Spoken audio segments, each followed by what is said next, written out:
Bianca Ojukwu, the wife of the late Igbo leader Ojukwu, has told the presidential candidate of the All Progressives Congress APC Asiwaju Bola Ahmed Tinubu that the Igbo people deserve justice, equity, and inclusivity in Nigeria. She announced this while hosting a delegation from Asiwaju Bola Ahmed Tinubu, the APC's presidential candidate, who paid a visit to her at her family's house in GRA Enugu.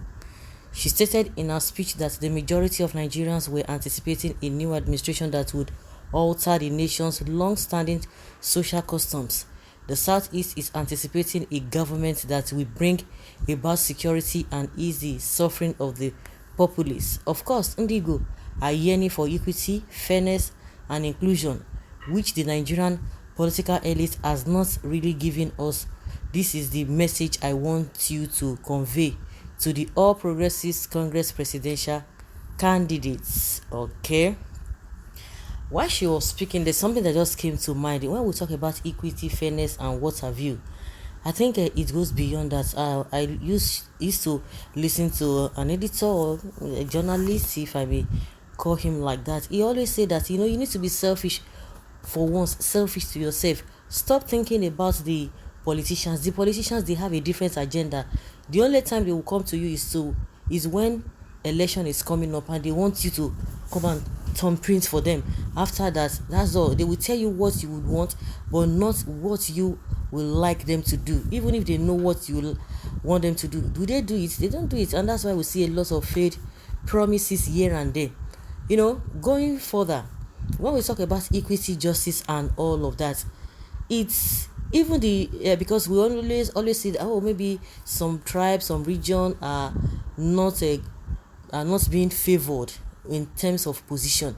And I always ask myself, even the ones who are favored from that position, their people, because the people who are always favored are the so-called, the leaders in that particular region. They are the ones who have been recycling themselves over and over again.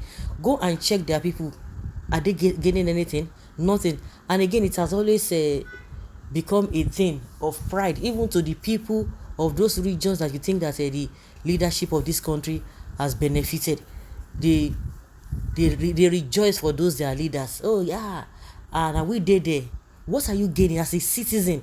I think it goes beyond that. Even when we are still preaching about equity, justice, and fairness, it is not only to the elites, it's not to the politicians. It's also about the individual, because I can say it categorically or for free that you talk about the people from the north. They are the most eat with all these vices that we talk about. What are they enjoying? The people who are enjoying among the north, are they up to 2%, if at all, in the first place? The rest of them are living in penury, in poverty. Illiteracy is the order of the day. So what are we talking about? What are we saying? So when we talk about fairness, equity, and what have you, and people have always come out with this narrative that everybody goes to the same market. There's no different market for an Igbo man, not to talk of a Yoruba man. We buy the same thing, we do the same thing. The suffering as common men, common people, we go through all of those things. So when I see people rejoicing, oh yes, it is we. Some people don't know how to play politics. We are rejoicing with the so-called politicians. You say some people don't know how to play politics, but those who know how to play politics in your own region or from your own side, what have you gained from them? What have they done for you? Ordinarily, which is not supposed to be. Even if you have people who are patriotic in the recess, if you see and have people who are really genuine, it is not when you get to a position, the position is for you to take care of everybody, but we begin to see nepotism. You begin to see selfishness. Oh, my people. And other people are still contributing, and I don't even get it. So what Bianca is saying is right, but it has to go beyond that, because when you look at this, he's just talking about those who are going to get what, this position or that. Has that solved the problem of Nigeria? No, it will not solve Nigeria's problem, and it has never solved. Yes. Well, they should work it out. That demand will not be gotten on a platter of gold. Anyone aspiring to be president from any region, work and work. Even Buhari made alliances. So because of your pride, and after you have insulted the north, is Amajiri, Yoruba as slaves, you want them to give you justice and equity, then why did the so-called people we are talking about, why did they go and meet them?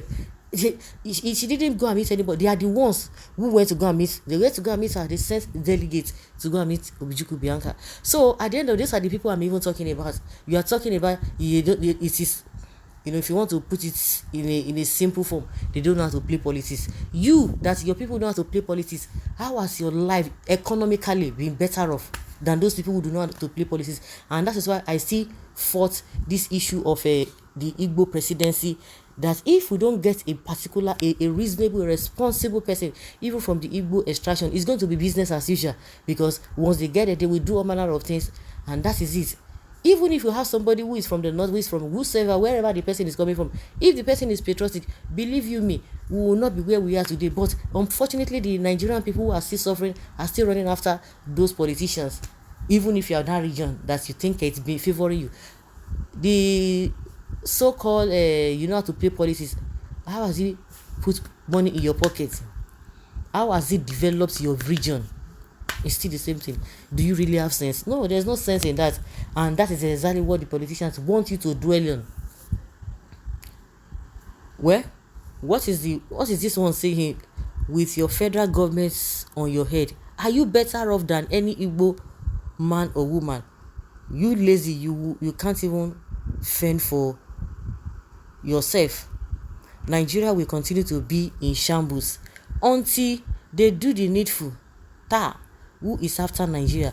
That's what I'm saying. Is your life better off? The politicians are using your head. You are praising them, singing their praises, following them. You de buga, you de raise shoulder, and now we sabi play politics. Is your life better off? That is what we have been saying. It should go beyond that. It goes beyond that. Yes. Okay. That's it. They would not like to hear that, but that is the truth. Well, madam, you talk your own, Bianca, but your children here is saying another thing. Anyway, cast your vote for Tinubu and you will never regret it. Who? The one they cast for Buhari, wait a day. Tinubu is a progressive leader that knows how and feel everybody's pain. He will unite us and set the record straight. This one way they get bad mouth all over the place. Well, may all your sons' life be like Tinubu's and Shetima's. Amen. They would not want to say that. I think there was a video that was going viral when a man of God was praying that let your life or that of your children be like the presidential candidates you are rooting for. All of them, they say God forbid. You see, equity, fairness, and inclusiveness will only come from Peter Obi. So guys, let's hear your opinion and have your take on this.